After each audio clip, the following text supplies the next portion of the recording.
हिंदी व्याकरण में आज हम लोग देख रहे हैं उच्चारण स्थान। हिंदी व्याकरण, हिंदी व्याकरण में देख रहे हैं उच्चारण स्थान। तो किन किन वर्णों का उच्चारण कहाँ से होता है? तो पहला देख रहे हैं कंठ। कंठ से कौन कौन अक्षर है जो उच्चारित होते हैं? तो ये है क, ख, ग, घ, अंग। इन वर्णों का उच्चारण कंठ से होता है।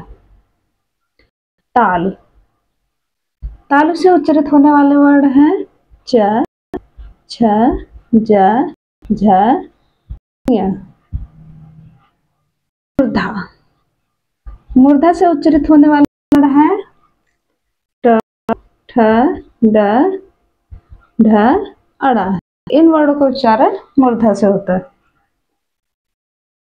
और दंत, दंत से उच्चारित होने वाले वर्ण है त, थ, द, ध, न।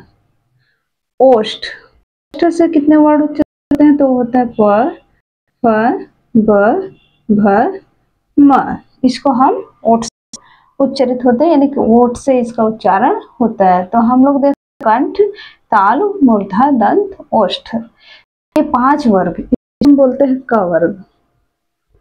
क वर्ग, क वर्ग का उच्चारण कहाँ से हो रहा है? कंठ से। और च का उच्चारण कहाँ से हो रहा है? ताल से।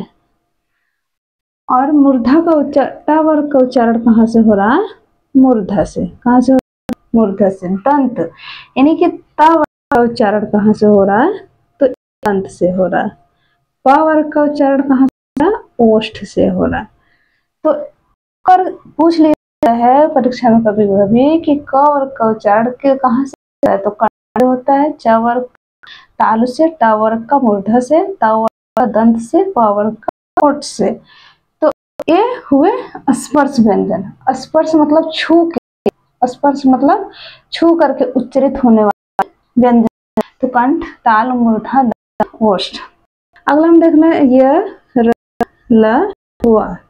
इसको हम लोग बोलते हैं अंतस्थ व्यंजन। इसको बोलते हैं अंतस्थ व्यंजन। श, स, श, ह। इसको बोलते हैं ऊष्म व्यंजन। ऊष्म व्यंजन, ऊष्म मतलब गर्मी उत्पन्न करना।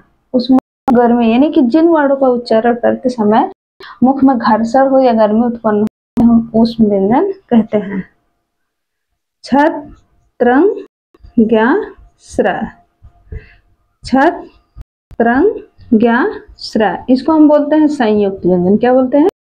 संयुक्त व्यंजन, यानी कि 2 वर्ण मिलके इन व्यंजन का उच्चारण होता है। जैसे स, स्र, हम लोग पहले छत्र बोल रहा है, तो इसका उच्चारण होता है क ध्वन श से। कहाँ होता है? इससे मिलकर के तो छ बनता है। और त्र का उच्चारण है तो और से उच्चारित होके त्रा बनता है। और ज्ञा का उच्चारण जो है या बन के ज्ञा बनता है। कि स्रा का उच्चारण तो और रा और से बन के ये मिश्र के उच्चारित होते हैं। तो एक संयुक्त व्यंजन, और इसको हम संयुक्त व्यंजन कहते हैं। और इसको हम ऊष्म कहते हैं, गर्मी पैदा होते घर्षण होता है। और इसको हम अंतस्थ व्यंजन कहते हैं। कभी कभी यही सब ये इसी में से एक वर्ड दे देंगे, बोल देंगे कि ये कौन सा व्यंजन है? अंतस्थ व्यंजन।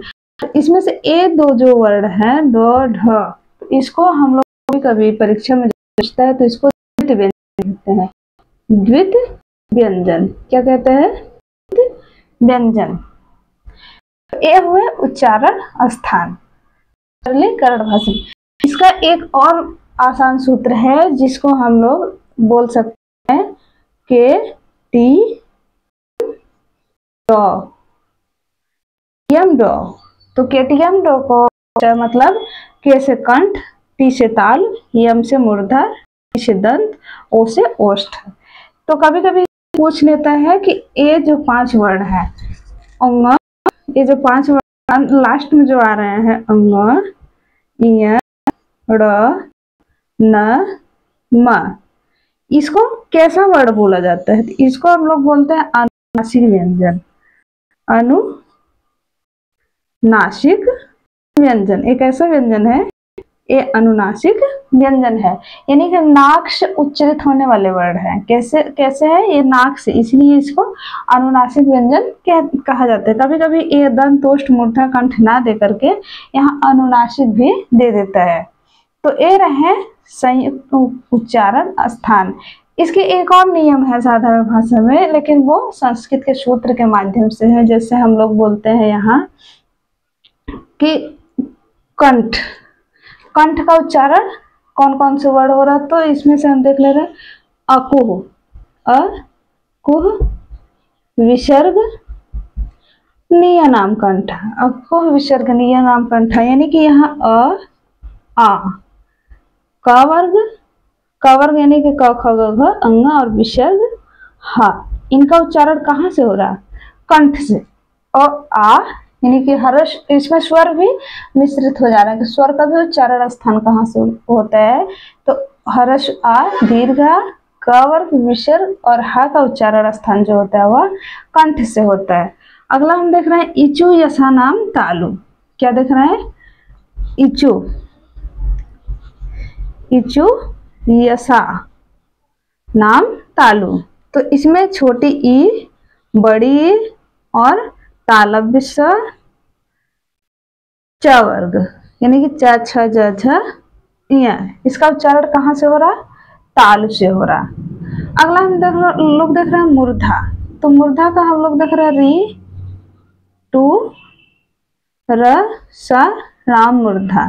तो यहाँ री का और ट वर्ग, ट वर्ग, र और स, इसका उच्चारण जो है मूर्धा से हो रहा। री, ट, ट वर्ग, ट ठ ड ढ अड़ र और स, कहाँ से उच्चारित हो रहा?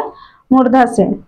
और अगला हम देख रहे हैं ली, तू, ल, स नाम दंत है, यानी कि री का, ट वर्ग का, त वर्ग का, ल का और स का उच्चारण स्थान कहाँ से हो रहा है? तो ये दंत से हो रहा। कहाँ से हो रहा? दंत से हो रहा।